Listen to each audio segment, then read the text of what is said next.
Hey guys!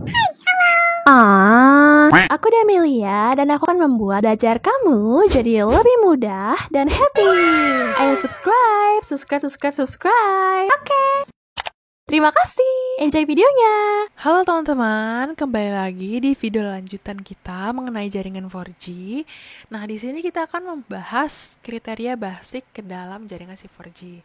Jadi, basicnya dalam jaringan 4G ini atau jaringan LTE, dia minimal itu membutuhkan bandwidth sebesar 20 MHz. Oke.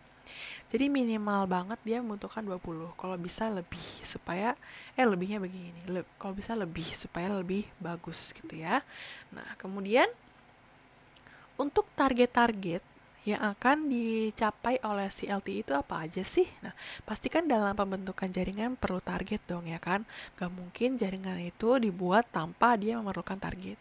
Selain targetnya itu untuk mengimprove atau mengatasi user yang selalu bertambah, di sini juga terdapat macam-macam reason atau alasan mengapa jaringan teknologi si 4G itu dibentuk. Oke? Yang pertama, dia akan meningkatkan kecepatan datanya. Mengapa kecepatan datanya itu meningkat?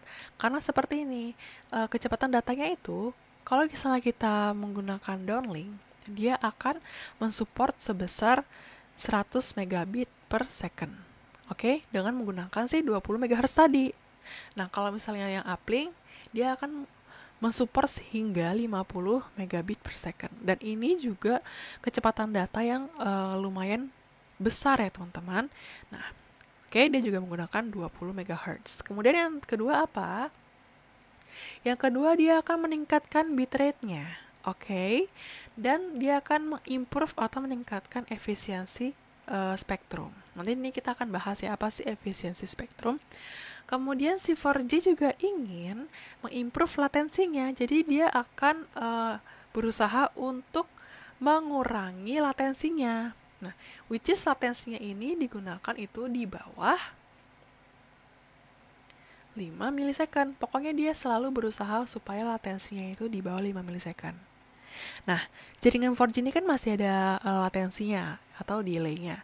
Nah, kalau misalnya kita ngomongin tentang jaringan 5G, si 5G ini dia akan berusaha membuat si latensinya atau delay-nya itu sebesar 0 milisecond. Jadi tidak ada delay karena jaringan 4G itu jaringan 5G itu benar-benar diperlukan untuk suatu koneksi yang benar-benar real time saat itu juga. Kayak misalnya nih, sebuah mobil yang diproduksi oleh Tesla itu kan mobil listrik yang tanpa pengemudi ya kan. Jadi pengemudinya itu merupakan sebuah algoritma ya kan, algoritma yang disusun merupakan machine learning atau AI. Nah, kemudian pastinya dalam mengimplementasikan si mobil Tesla ini, dia tidak boleh ada yang delay dong, karena kan kalau misalnya ada orang terus dia telat dalam melakukan tugasnya untuk mengerem si mobil, pasti orang ini akan tertabrak. Nah, itu akan menjadi problem. Maka dari itu, untuk mengimplementasikan teknologi yang sudah canggih seperti ini, dia akan memerlukan jaringan yang lebih kuat ya, dimana delay-nya itu kalau bisa 0 atau tidak ada delay sama sekali. Nah, itu bisa digunakan oleh jaringan si 5G. Seperti itu, teman-teman.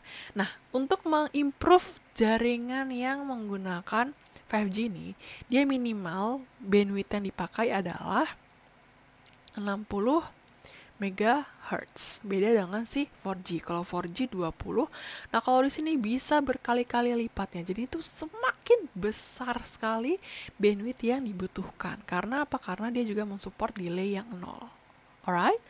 Nah, untuk ini kan minimalnya ya, tapi kalau benar-benar jaringan yang real 5G artinya dia sudah SA standalone, kalau ini masih NSA. Itu kalau yang SA itu sudah membutuhkan si bandwidthnya sebesar 100 MHz dan ini benar-benar bandwidth yang sangat-sangat besar.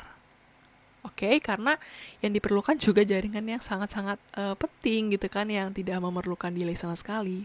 Seperti mobil ataupun nanti bisa aja pesawat otonomus ya kan. Misalnya nih pesawat, kalau misalnya dia gerakan oleh algoritma pasti tidak boleh ada delay dong, ya kan. Kalau misalnya delay nanti kecelakaannya itu kan lebih besar ya. tingkat kecelakaan itu lebih besar dibandingkan si kendaraan yang di darat. Nah, seperti itu. Oke, jadi ini merupakan salah satu target dalam si 4G, yaitu latensinya harus rendah. Nah, kemudian bandwidth juga harus minimal 20 MHz yang seperti saya bilang sebelumnya.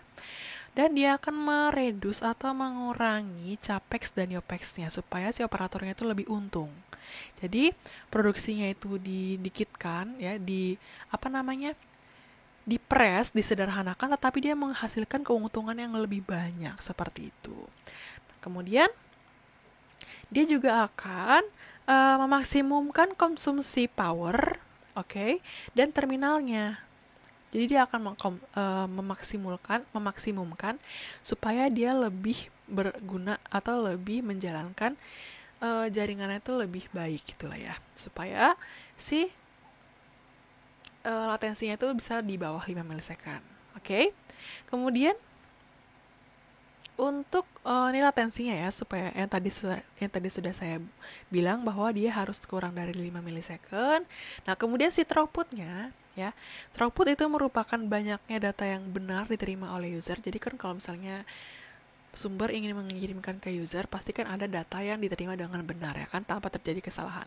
Nah, yang benar ini parameternya itu akan dihitung pada si throughput, di mana throughput ini merupakan salah satu parameter dari QoS. Nah, QoS itu kan mempunyai banyak parameter ya, ada delay, ada jitter, ada packet loss. Nah, nanti si throughput ini pada jaringan 4G dia akan berfokus atau menuju atau melihat pada si packet loss-nya. Apakah ada loss di sini? Kalau nggak ada berarti baik gitu ya, karena data yang diterima user itu juga lebih banyak yang benarnya. Nah, di mana throughput yang dihasilkan pada jaringan 4G LTE itu diharapkan targetnya 3-4 kali lipat dibandingkan jaringan si 3G atau jaringan HSDPA. Dan uplink-nya juga sama, diharapkan itu 3-4 kali lipat dibandingkan si 3G. Nah, maka dari itu dibentuklah si 4G kan, 3G kan bisa kalah kan di sini kan. Makanya sekarang ini 3G itu banyak di-dismantle teman-teman. Artinya dia sudah tidak diaktifkan lagi, karena untuk 3G kan bisa melayani dua hal ya, bisa melayani data, bisa melayani voice. Nah, kalau misalnya kalian ingin menggunakan data, pakai aja 4G kan lebih bagus throughputnya ya kan, dan juga delay-nya juga semakin kecil dibanding pakai 3G yang masih banyak kekurangan ya kan, mending pakai 4G. Maka dari itu 3G dismantle. Nah, kalau misalnya mau pakai voice gimana? Kan masih ada jaringan 2G gitu ya kan. Nah, jadi seperti itu.